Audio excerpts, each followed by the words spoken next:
So a very good evening to one and all present here today for the sixth day webinar topic on teleradiology, advanced diagnostic technology for accurate imaging by our eminent speaker, Dr. Srinivasa Raju Kalindini, Chief Executive Officer and Medical Director from Apollo Radiology International. As the CEO of the company, Dr. Raju has been responsible for the conceptualization, planning, implementation, and advancement of the spectrum of ARI activities in India, UK, and elsewhere. Dr. Raju uses his experience to innovate and implement workflow and practice efficiencies.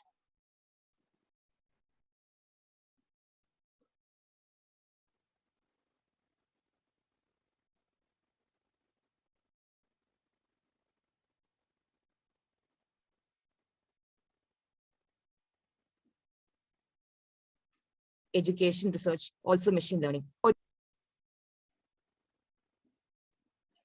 Soumya, your voice is breaking. Yes, over to you, sir.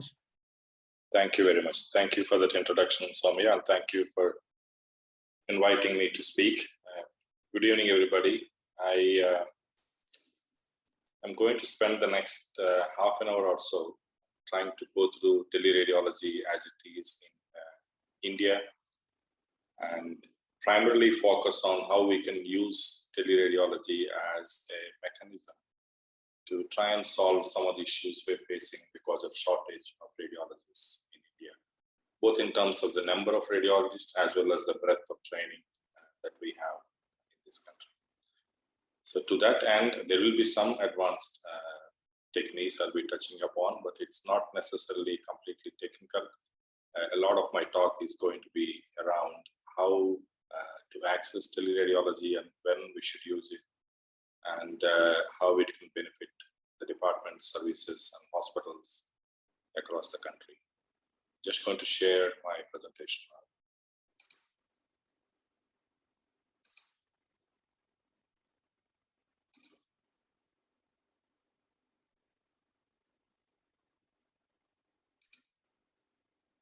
Right, so we're not really doing very well in radiology globally.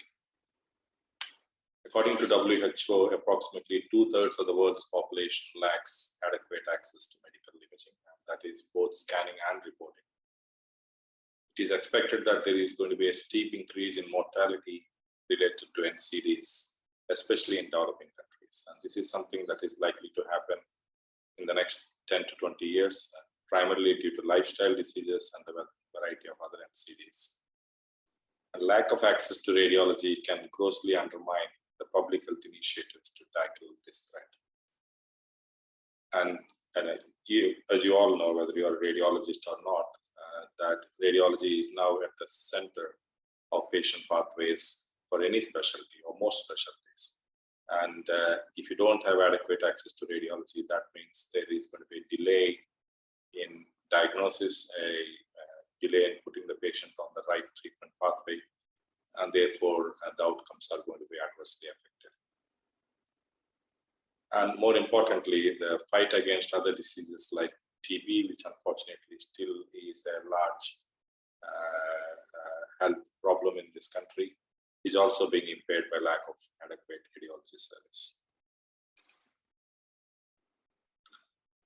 So I think all of you know this, that in India, there is a large inequality in the healthcare services in the urban and rural areas, and this includes radiology. About 67% of the Indian population resides in rural areas, whereas nearly 60% of hospitals and 80% of doctors are working in urban areas. About 90% of medical imaging facilities, be it the hospital radiology departments or diagnostic centers, are mainly located in cities and large towns. This means that there is an acute shortage of radiologists in semi-urban and rural areas, which in turn causes severe delays in diagnosis of acute and life-threatening conditions, and also other pathologies like cancer. This in turn obviously results in a large amount of preventable mortality and morbidity.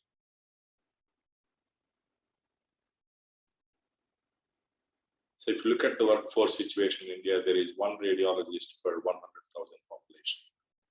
Whereas in the US, it's around one radiologist per 10,000 population. So we are obviously significantly short in terms of the workforce. There are only 747 postgraduate training vacancies nationally. So these figures are a little bit old. Things might have moved a little bit since then, but probably not a lot. And the duration of training is 3 years. And this is something that I believe is significantly hampering the development of radiology as a specialty in India. In most Western countries, the training is around 4 to 5 years, usually 5 years. And that is required to become a confident and competent radiologist in the recent scenario. So the 3-year training came into force a long time ago when there are a limited number of modalities. But things, as you know, changed rapidly in the last 4 or 5 decades. We got quite a lot of advances in CT technology, a lot of advances in MRI technology. So the number of applications across the body has increased vastly. So for anybody to get into radiology and become fully competent and gain subspecialty experience in one or more areas is going to be extremely difficult in 3 years' time. And what that means is that the radiology reports tend to be a little bit generalistic and not very conclusive and not really tailor-made to what the clinician expects in that area. So that requires a little bit of additional training in the subspecialty areas of interest. But unfortunately, the number of programs that are available for specialist training are fairly limited in India. And this is not going to change quickly because you cannot increase the training numbers because the number of departments suitable for training are limited. There are a few getting added every year, but not a large number. And the training duration, as we discussed, is already short at 3 years, so we cannot really shorten it any further to have more radiologists. On top of this, there is, as you all know, this practice of radiologists doing all the ultrasounds in India. That is not the case in a lot of Western healthcare systems. The sonographers do a major portion of ultrasounds. That frees up radiologists' time to focus on the cross-sectional imaging and the conventional imaging. This is unlikely to change in the near future because of the PCP Entity Act and other issues. So if you look at the amount of time all the radiologists spend on doing ultrasounds in this country, again, that is something that if you use skill mix and delegation to non-radiologists, that will free up a lot of time of radiologists to report CTs and MRs and other complex studies. So this problem obviously is felt, the lack of radiologist access, mainly in the suburban rural areas, but also in cities. And it needs a solution. And as we discussed, the training numbers and having more radiologists is not going to happen overnight. So we need to resort to alternative technologies and innovations. And this includes teleradiology, artificial intelligence, or a combination of both. As you all know, teleradiology has been around for a while, for nearly 2 decades in this country, or maybe a decade where it's been really in the application. And AI, again, as you know, is relatively new. And the combination of both is something that I'll be focusing on towards the later part of this talk. So teleradiology, by definition, is the electronic capture, transmission, storage, and retrieval of images for remote viewing and interpretation. And this can be either the radiologists who are already working in the department working remotely, or radiologists based in a different organization who receive these images and report. Historically, the main driver for teleradiology was the need for after-hours coverage for urgent radiology studies. And this has been the main driver in most countries, and especially in the West. And not long ago, maybe 20, 30 years ago, radiologists used to travel to the hospital just to report a head CT and come back, which takes out about 2-3 hours of their time in the middle of the night, and which obviously is completely unnecessary when you are able to access the images remotely. And using nighttime teleradiology service allows the departmental radiologist to get a decent rest and therefore work normally and be more productive during the day hours.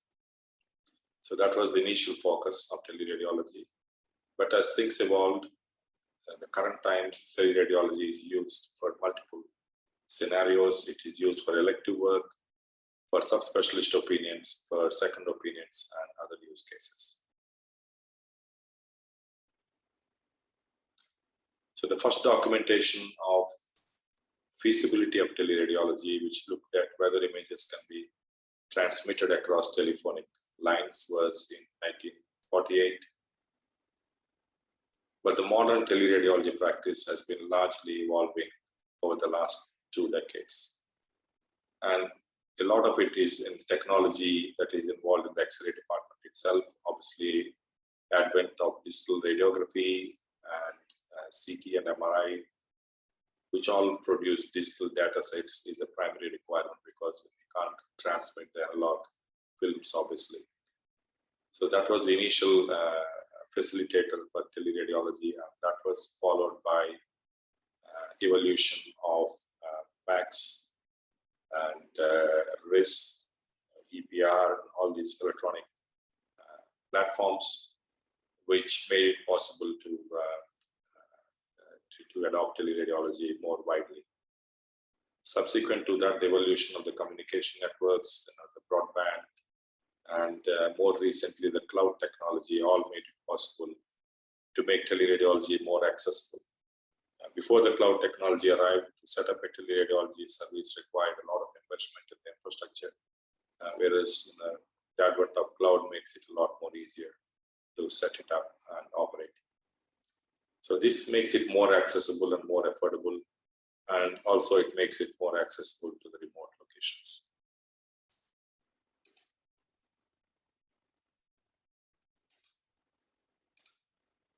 Give me 1 second, sorry. So it was estimated back in 2007 that roughly around 40% of the radiology practices in the US use teleradiology, and this accounted for nearly 11% of the total workloads and 4% of the workload of all the radiologists. But this has increased significantly since then. The new reports vary widely, but a lot of estimates indicate that most departments outsource 50% or more of their work in large sections of the Western healthcare practices. In the UK, now majority of the out-of-hours work across the NHS is sent to teleradiology companies. And as we discussed before, this ensures that the department radiologists are able to sleep and work with normal efficiency on the following day. And they can focus their time on the procedural work, the consultation work, and other on-site activities. There is a significant acceptance across Europe as well, and Middle East and Africa have started adopting this, and that has been rapidly expanding. So if you look at the scope of teleradiology and what is possible, as we discussed, the out-of-hours emergencies was the initial driver, and then wherever there is a shortage of radiologists or when radiologists are leave or not of sufficient number, or there is a sudden surge of cases, then that overflow work can flow to teleradiology. And as we discussed before, subspecialists are few and far between in this country, so it is not possible for each department to appoint an on-site subspecialist in their own department. So one easy way to access the specialist opinion is to use teleradiology organizations that have panels of subspecialists in their radiologist pool. Teleradiology has also made it possible to work from home for radiologists, especially in times of COVID. This is something that really kept the radiology services going. Because as you all know that there has been a massive increase in the CT scanning during COVID, and without the option of teleradiology, it would have been extremely difficult for radiologists to cope, and would be very difficult for the hospitals to get the scan reports in time. Network radiology reporting is basically pooling of radiology resources. Again, in the UK, there is several examples where the hospital departments are coming together and forming one network, which means the radiologist in hospital A, if they have a free time, can report for hospital B or C, etc. Which means that there is pooling of resources, and essentially they are sharing the radiology time, which turns out to be a lot more effective and efficient than just working within your own department. Now, most of you probably know that the Indian state governments across India are now tendering for teleradiology services, primarily for the rural work, and these large tenders have made it possible now for the governments to offer reports for X-rays, etc., performed remotely in their states. 3D post-processing again is a very time-taking time, and a lot of departments may not have the time, the hardware, software, or people who can do it, and that can also be done remotely by the teleradiology organizations. You might have noticed that several larger teleradiology organizations get involved in education quite a lot, because there is a large amount of teaching material available, largely because there is a wide range of cases that come to teleradiology from across multiple organizations, which allows that which means that there is a rich teaching material available. And teleradiology organizations have been at the forefront of AI, both in terms of deploying it and in development of new algorithms. And they've been more adaptive to this technology compared to the departments themselves. So this is a basic architecture. The individual modalities can be connected through an external gateway to the teleradiology network, or the hospital packs can be integrated to the teleradiology network, and the radiologist can be based anywhere in the country, outside the country, to provide the reports, and the report gets integrated back into the hospital network.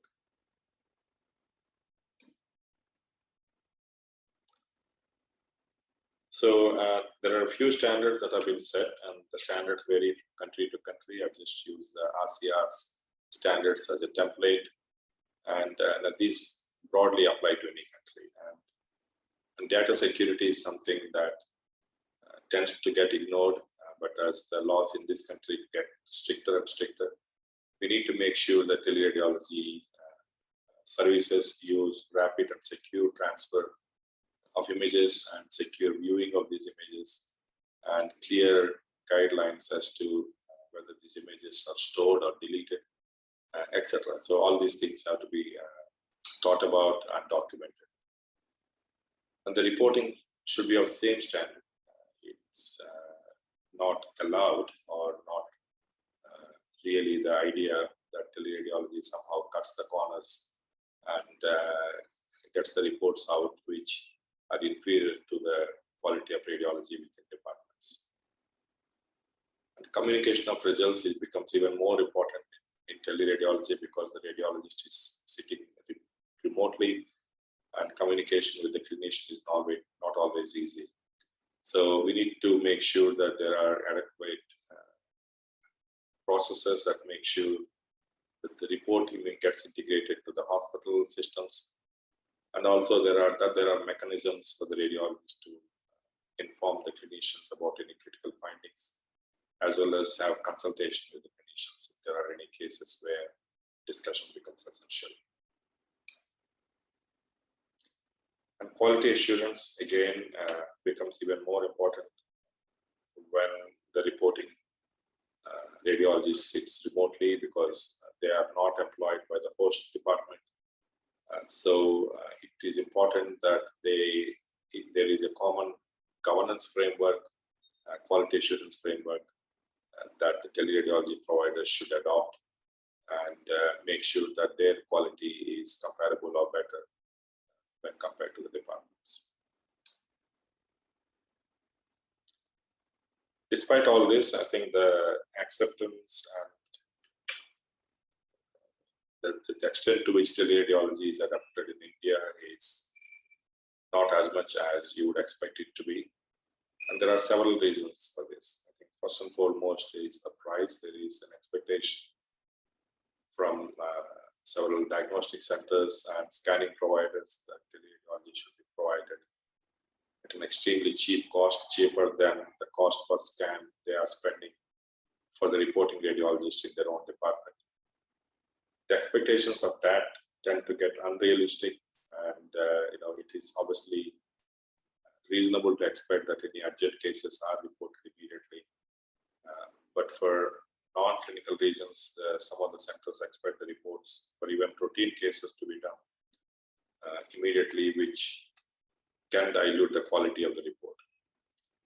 It's not easy to get the adequate history for teleradiology because it is upon the center that send the scans to provide that history to the radiologist, and lack of access to previous imaging, which is a common problem.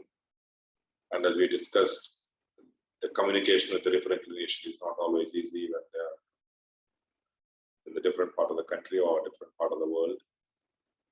And quality somehow seems to be a big problem because teleradiology gets a lot more scrutiny because the reports get looked at usually in the host department. And because they don't know the radiologist, there is a kind of assumption that the reports may be inferior in quality, and so but there is no real structured approach to it. So it is understood that radiology discrepancies are unavoidable. Even the best departments in the world have discrepancies, but you need to have a clear understanding of what is a discrepancy and how do you identify it, how do you grade it, and how do you resolve it.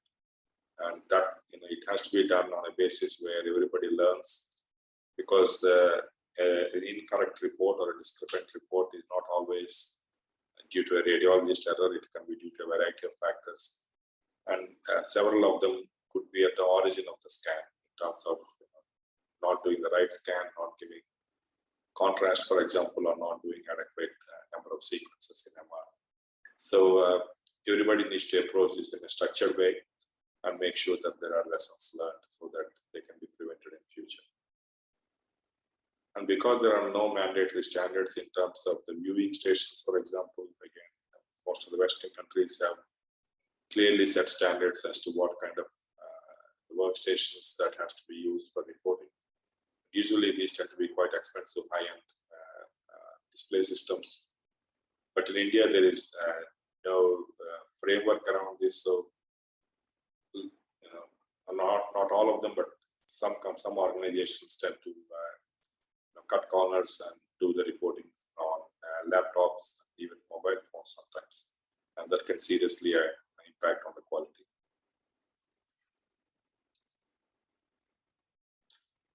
And teleradiology can be used not just for reporting.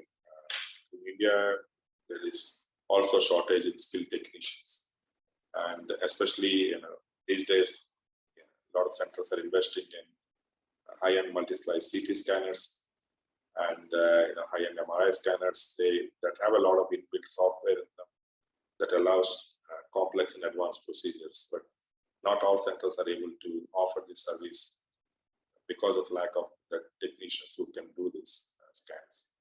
So it is possible that teleradiology companies, through virtual cockpits, take control of the console and assisted scanning, which is something that is not widely used, but I think that is actually something that can be really helpful in case of rare or complex procedures. Now, one problem with teleradiology is obviously, again, the shortage of radiologists that is affecting the overall radiology picture affects teleradiology also. Most of the teleradiology is done by radiologists outside the normal working hours. once they finish their normal job, which means that they can be tired and exhausted, and that increases the error rate. So teleradiology is essentially an alternative means of pooling resources and providing services, but that doesn't fully solve the shortage issue. So AI and the several products that are coming out now into the market can significantly augment teleradiology. It can make teleradiology more accessible, more efficient, and improve the turnaround times. So AI-powered teleradiology can be a game changer and bring about more improvements in the situation. So these are some of the examples where you can use AI in teleradiology. In fact, they can be used in the departments as well, obviously. But as I said, teleradiology companies have been more forthcoming in adopting this. So the normal versus abnormal algorithms in AI, they differentiate the normal X-rays or CTs from abnormal X-rays. Therefore, immediately after scanning, they can be put in two separate baskets, and the radiologist can obviously focus more on the abnormal set first, and then more on the normal. For things like health check X-rays, for example, where the chances of normal X-rays is quite high, this can be a very useful tool so that the abnormal scans get immediately reported. And over a period of time, the normal scans can generate an auto report and need to be checked and signed off by the radiologist at a later stage. Some of the NHS hospitals in the UK have started using this because, as you might have heard, that they have huge backlog of X-rays for reporting, and they use these algorithms to kind of focus more on the abnormal X-rays. CT brains is another area where AI can immediately, within seconds after the scanning, identify significant findings like intracranial hemorrhage, for example, which means that it can send an alert to the scanning center as well as the teleradiology center to make sure the report is done immediately for these abnormal scans. Several teleradiology companies are beginning to use AI to prioritize the work list and triage. Again, all the abnormal scans are automatically identified and taken to the top of the work list, which makes sure that radiologist addresses these cases first. AI can also assist in reporting. You might have heard of algorithms that can detect lung nodules, that can measure lung nodules, and help radiologists not spend too much time on these tedious tasks of trying to detect small lesions in the lung, etc., which saves time and makes it more faster. In screening, for example, breast screening, AI can help. It can help as a second reader to make sure that the number of missed cancers is low. And I will touch upon use of AI in TB later on, and that will act as an example of how AI can be used in the population setting to address the public health concerns.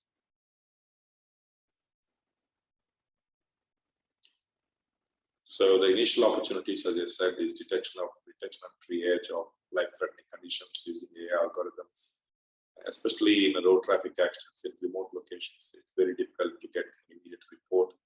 So the algorithms can identify serious intracranial hemorrhage or other injuries and can flag up these cases for review by the teleradiologist.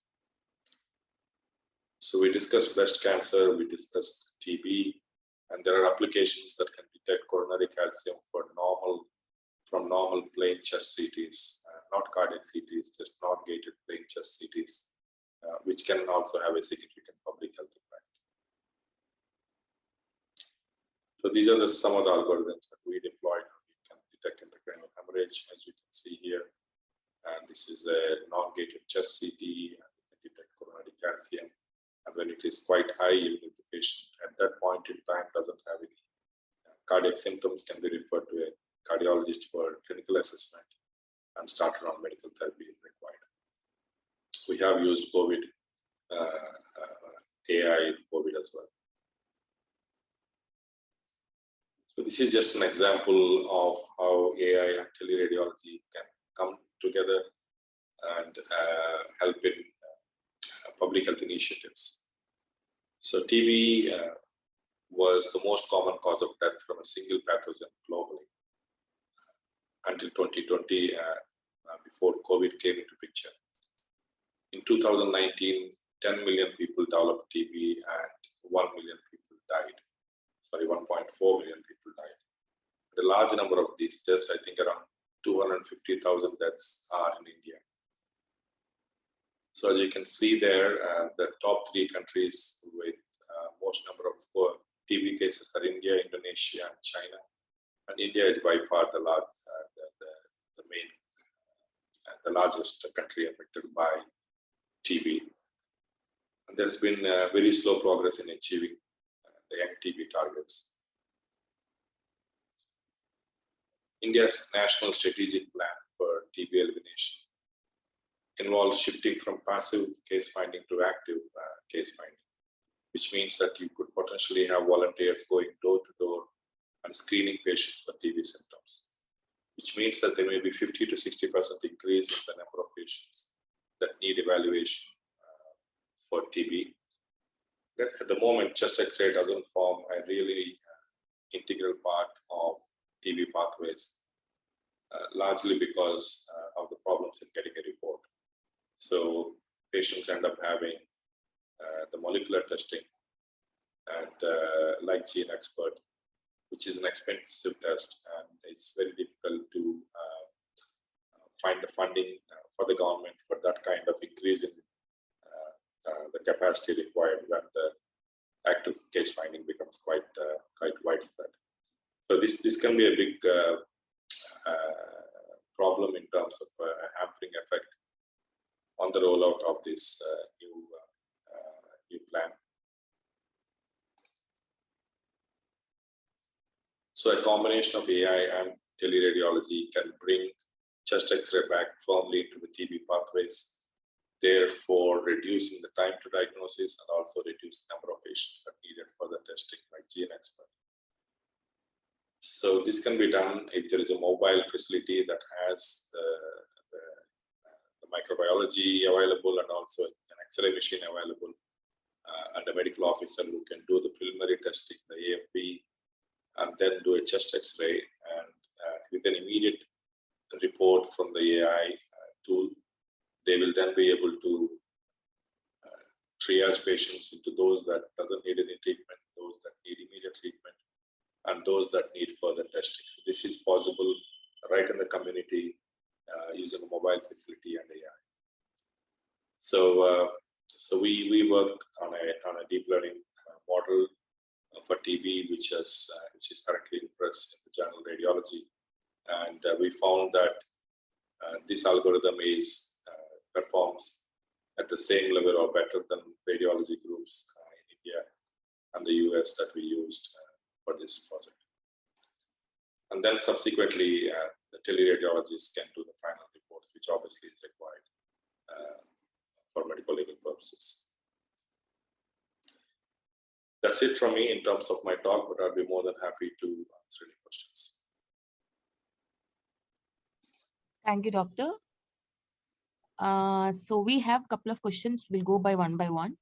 The first question is, what can be done to promote training and awareness about underutilized subspecialties like preventive sonography, pelvic floor ultrasound amongst people, radiologists, and other fraternities? Yeah, so I think this needs to be disseminated more amongst the clinicians that use these studies, more than radiologists. And that is something that, unfortunately, in India, a lot of radiology education programs happen. And these days, with in the COVID era, a lot of webinars happen every day. So there is most of the radiology education tends to be vertical. So that means it tends to be within the radiology circles. And not often there is a cross-discipline education programs that are held. So I think my request to those of you out there is to organize more and more cross-disciplinary education programs that has the clinicians and the radiologists in one room. So radiologists can talk about what we can offer, clinicians can understand what is on offer, and they can tell the radiologist what they need from the study. So unless we do that, unless we do an integrated approach, some of the clinicians may not even be aware, for example, like a pelvic floor ultrasound is available in their hospital or in their area. So that communication is quite important.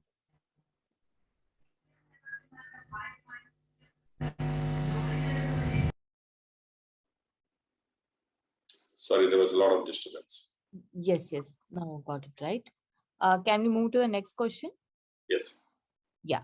The next question is, do you feel the quality of tele-reporting is optimal, and also the pay scale of the same in India? Sorry, what was the second part? Pay scale. Yeah.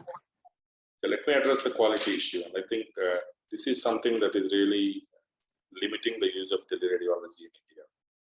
Now, a lot of quality concerns that I deal with and that I review, the concerns come from technicians or non-radiologists that think that not mentioning a simple renal cyst or not mentioning something that radiologist has seen and ignored as a mistake. And there is also a natural assumption for some reason that teleradiology reports are of inferior quality. And what is important to understand here is that it's the same radiologist who worked in the hospital in the morning report for teleradiology companies in the evening. So it's not that teleradiology companies somehow have radiologists from a different fraternity. So it's the same radiologist, and therefore the report quality and any mistakes that happen in teleradiology can also happen in the hospital or diagnostic center departments. There is more scrutiny in tele because these reports get seen in the host department by their technicians, by their radiologists sometimes, which doesn't happen in an intrinsic departmental setup. So that's the reason why more discrepancies get picked up.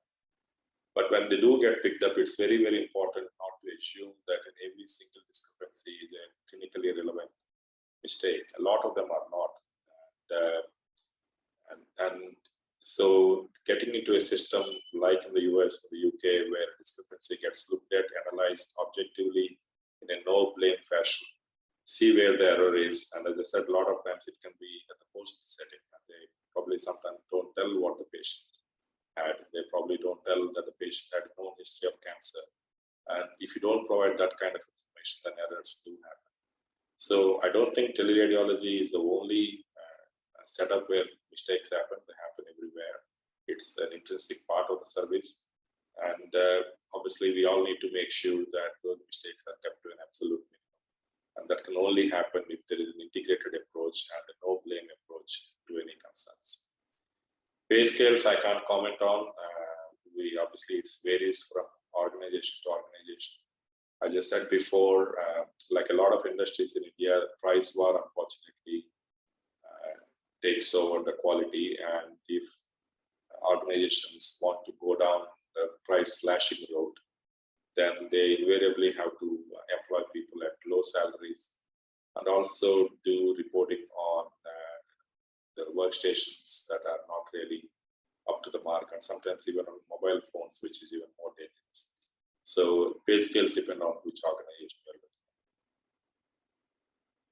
at. You can move on to the next one unless there is a follow-up. Doctor, yeah.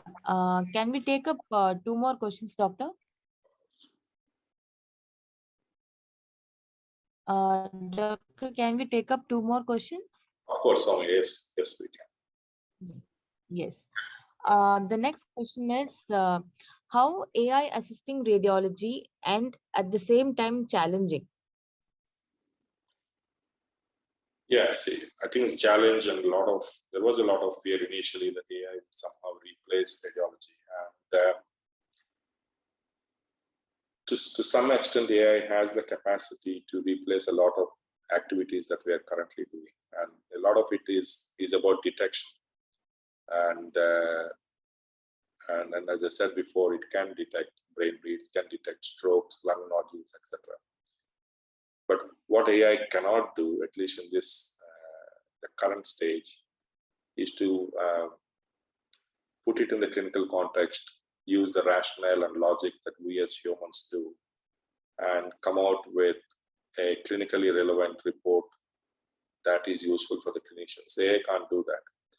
So rather than worrying about AI replacing or threatening radiology, radiologists should use its power, because right now we are all overworked and stressed, etc. So AI can be a good boon to reduce that, the time that you spend on trying to not miss lung nodules or anything else, and it can be a friend rather than a foe. So the departments and individual radiologists that use AI tend to be more efficient, more effective than those that don't. So obviously right now we are still in, a lot of the work is still in the research stage. There are some products that are available in the market. It will take a few more years before it can be kind of deployed mainstream widely. But I don't think, at least in the near future, that radiologists should worry that their specialty as a whole is at threat.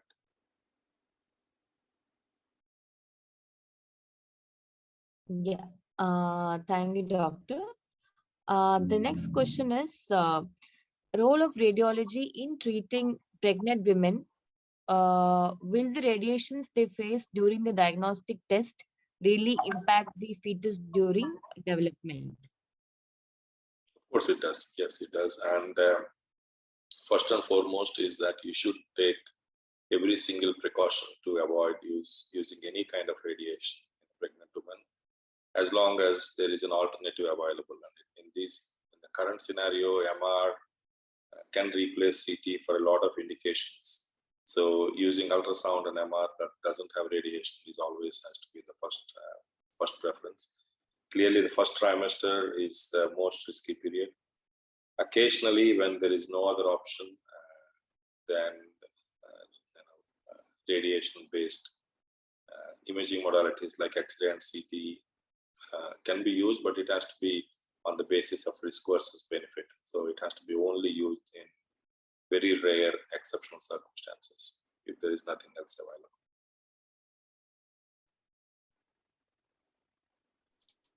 available. Thank you, doctor. Moving to the last question. How do we enable government or regulatory bodies to adopt technology or AI in radiology for large-scale implementation? Yeah, I think we are quite fortunate in India at this point in time. The governments seem to be very tech-friendly, and as most of you know, that we had probably the most successful portal that handled the vaccination information so well, and a lot of digital applications that we use for money transfer these days again are far better than most of the Western countries even. So I think the governments in India are very friendly to the innovation and technology. I think radiologists or radiology bodies have to come together in the first phase and have our own strategy of how we want to implement AI, and then use that strategy to negotiate with the government and provide advice to the government to make sure that the policymakers go in the right direction. The AI, while it can be quite effective, can also be dangerous if it is not properly regulated, not properly used. And one of the problems that AI faces is that a lot of tools that are developed outside India on non-Indian data can be performing at a very high level in those countries. But the moment they come to India and use Indian images, their performance drops rapidly. This is because the models learn from what they see, and during their training and testing, and if they're not validated in India, then the performance can rapidly drop. So those kind of issues are there, and therefore it has to be tightly regulated. But the governments are ready to do that. I think it's upon the radiology organization or radiology leadership to partner with the government and make sure it happens the right way. Yes. Thank you, doctor. So we can wind up today's session, doctor. So on behalf of MedPiper Technologies, IRIA Kerala, Hospex, IMA Junior Doctors Association, Jonamed, ISA and IMA Thrissur City Branch, Insta Clinic, would like to take this opportunity to thank Dr. Srinivasa Raju Kalindini sir in detailing the approaches towards advanced diagnostic technology for accurate imaging. Thank you, Doctor, for joining us today and giving your experience in implementing teleradiology. And looking forward to connect with you with future projects and the sessions like this. Thank you all very much. Thank you for inviting.